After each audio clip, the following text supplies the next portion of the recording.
عمرك فكرت ازاي كلمة واحدة ممكن تغير فيك حاجات كتير؟ كلمة قالها لك حد يمكن من غير ما يقصد، بس انت ما نسيتهاش. كلمة واحدة ممكن تفضل عايشة جواك سنين، تغير طريقك، تكسر ثقتك في نفسك، أو تزرع فيك أمل. السلام عليكم. في الحلقة اللي فاتت اتكلمنا عن إنك ازاي تبدأ من مكانك، حتى لو بشيء بسيط، حتى لو مليان شك. بس أوقات المكان اللي بدأنا منه ما كانش مكان، كانت كلمة اتقالت لنا من حد عابر، يمكن ما كانش يقصدها، لكن سابت فينا علامة. مش دايما بنختار الكلام اللي بيتقال لينا، لكن نقدر نختار الكلام اللي نصدقه والكلام اللي نتجاهله. في ناس بتقول كلام يعدي، وفي ناس بتقول كلمة تغير حياة بني آدم تاني. فاكر آخر كلمة خلتك تشوف نفسك بشكل مختلف؟ افتكر كده، مين قالك انت فاشل؟ ومين قالك انت شاطر وهتقدر؟ ومين كان سبب في نظرتك لنفسك النهاردة؟ كلنا في حياتنا في كلمة مأثرة جوانا، بس ما تخليش الكلمة اللي وجعتك توقفك، وخلي الكلمة اللي بتقولها لغيرك تكون سبب في مساعدته.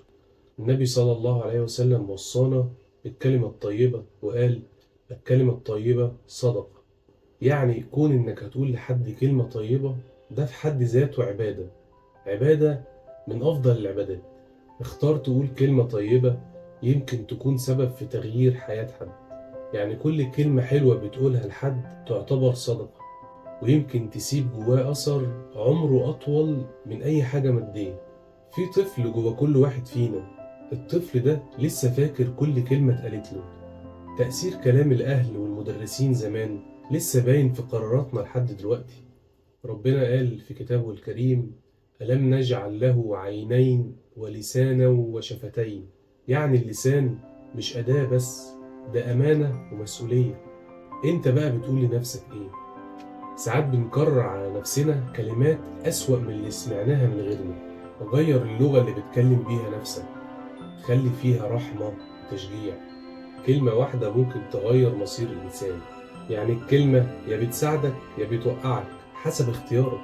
وخليك فاكر، انت مش مسؤول عن الكلمة اللي اتقالت لك، لكن مسؤول عن الكلمة اللي هتختار انها تتكرر جواك كل يوم. خد دقيقة واسأل نفسك: ايه الكلمة اللي مأثرة فيا لحد دلوقتي؟ وخير نفسك، هتفضل عايش في ظل الكلمة اللي ضايقتك، ولا توجد لنفسك كلمة جديدة تعيش بيها بقية حياتك؟ سامح اللي قالك كلمة وحشة، مش عشانه، عشان انت ترتاح.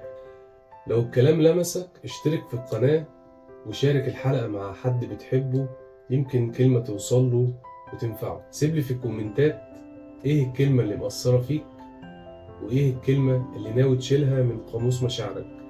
سلام اللي بيختار يصدق الكلمة اللي بتنفعه أو يتجاهل الكلمة اللي بتكسره، وسلام للناس اللي بتعرف تقول كلام ينفع. أنا إبراهيم حسين، وده كان كلام ينفع. هستناك الحلقة الجاية.